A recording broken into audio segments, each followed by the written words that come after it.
Selamat datang di YouTube channel aku bersama saya Weni. Di video kali ini kita akan membahas tentang KB alami.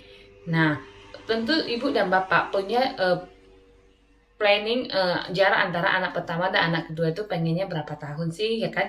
Namun KB alami ini bisa digunakan apabila 3 syarat ini terpenuhi. Mau tahu apa aja syaratnya? Ikuti terus ya video ini. Oke, kita bahas tentang KB alami. KB alami ini bisa dilakukan dengan pemberian ASI eksklusif kepada bayi ibu selama 6 bulan full dan bisa dilanjutkan sesuai dengan keinginan ibu sampai 2 tahun. Begitu juga dengan KB alami ini. KB alami ini keefektifannya itu biasanya 6 bulan pertama setelah kelahiran bayi itu tingkat efektifnya itu 100%, biasanya lebih jarang kebobolan di 6 bulan pertama. Dan syarat yang pertama itu adalah bayi belum memulai MPASI, artinya bayi itu belum memulai makan dan hanya 100% menyusui atau hanya 100% mengonsumsi ASI. Kenapa begitu? Ketika si bayi ini hanya mengonsumsi ASI, otomatis hormon prolaktin ibu itu akan sedang banyak-banyaknya, sedangkan hormon kehamilan itu bertolak belakang dengan hormon prolaktin. Jadi apabila hormon prolaktin itu tinggi, maka hormon kehamilan akan turun. Sebaliknya kalau hormon prolaktinnya agak menurun, hormon kehamilan akan mulai naik. Makanya penting kalau misalnya ibu ini masih menyusui full, biasanya 6 bulan pertama KB alami ini sangatlah efektif. Yang kedua, ibu belum mengalami menstruasi. Setelah masa nifas, biasanya tidak semua wanita akan mengalami yang namanya menstruasi bulanan. Ada juga setelah setahun baru mulai menstruasi, ada juga setelah 2 tahun baru menstruasi, tapi ada juga yang setelah masa nifas itu di bulan berikutnya sudah menstruasi. Itu semua tergantung hormon ibu. Tetapi menstruasi di sini ini harus ditanda kutip lagi. Kenapa?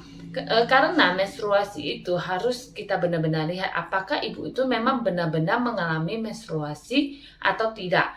Terkadang begini, terkadang setelah melahirkan wanita yang menyusui itu akan mengalami menstruasi tapi volumenya itu sangat sedikit. Jadi kalau normalnya menstruasi itu 1 hari itu bisa mengganti pembalap 2-3 kali di hari pertama dan di hari kedua. Tetapi kalau misalnya ibu cuma seharinya ganti sekali, itu karena volumenya dikit banget, itu tidak bisa dikategorikan sebagai menstruasi. Karena menstruasi umumnya itu 1 hari itu biasa 2-3 di hari pertama, karena memang benar-benar banyak sekali. Tapi kalau cuma dikit aja, kayak kita kayak di penghujung mens gitu, jumlahnya sangat dikit, itu belum bisa dikategorikan dengan menstruasi. Kenapa? Karena hormon kehamilan itu masih sangat rendah sehingga dinding rahim yang luruh itu yang jadi darah menstruasi itu sangatlah tipis. Jadi ibaratnya kalau dinding rahim itu kan tebalnya misalnya gini. Jadi kalau misalnya menstruasi itu kan darahnya keluar semua. Nah ini tidak, dia cuma keluar sedikit aja karena dia nggak bisa lurus semuanya karena hormon kehamilan yang masih sangat rendah itu. Jadi menstruasi di sini juga harus diperhatikan apakah memang menstruasi atau cuma flat. Jadi kalau misalnya yang dikit itu biasanya itu disebut flat aja sama si dokter. Meskipun flat yang dalam kategori agak banyak dibandingkan flat yang normalnya. Cuma kalau misalnya pas menyusui dan darah yang keluar tuh dikit, itu biasa disebut flat sama dokter. Oke. Yang ketiga, yang ketiga, jarak menyusu bayi itu tidak boleh terlalu lama. Jadi kalau misalnya mau dijadikan KB alami saat menyusui, jadi itu menyusui bayi itu per 2 jam sampai per 3 jam. Tidak boleh jeda waktu yang terlalu lama, misalnya 5 jam, 6 jam, itu produksi ASI otomatis akan menurun dan hormon prolaktin juga akan menurun. Jadi 3 syarat ini adalah syarat ASI sebagai KB alami. Tetapi ada tetapinya juga, apabila hormon seorang wanita itu sangat kuat, ada yang hormonnya itu sangat kuat, sangat besar, itu biasanya meskipun dia memenuhi 3 syarat ini, dia juga bisa hamil. Tetapi kalau misalnya hormon wanita itu lemah, meskipun dia tidak memenuhi 3 syarat ini, dia juga tidak kunjung hamil.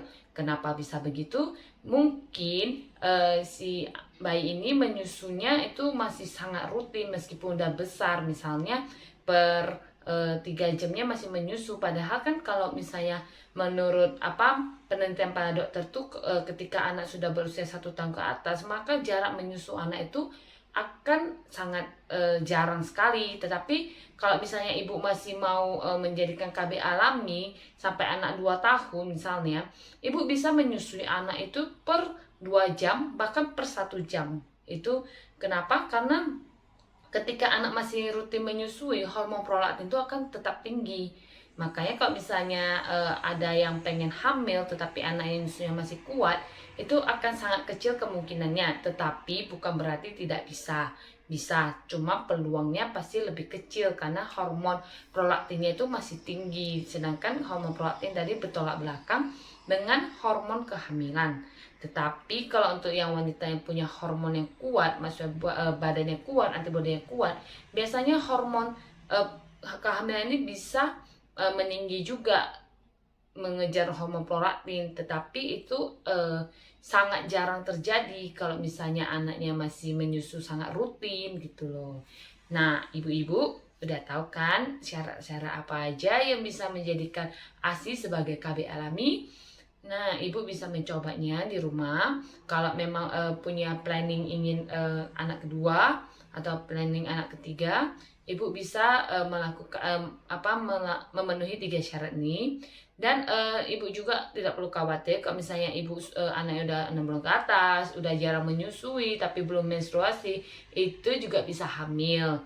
Cuman lebih susah buat kita prediksi masa subur saja. Oke, ibu, semangat buat yang mau hamil anak kedua atau anak ketiga. Dan jangan lupa berdoa kepada Tuhan supaya selalu diberkati. Oke, sekian aja video kali ini. Jangan lupa di subscribe untuk mendukung channel ini. Dan jangan lupa di like kalau video ini, kalau kalian suka video ini. Dan jangan lupa di share kepada teman-teman ibu yang lainnya ya. Terima kasih, sampai jumpa di video kalian lain. Dadah.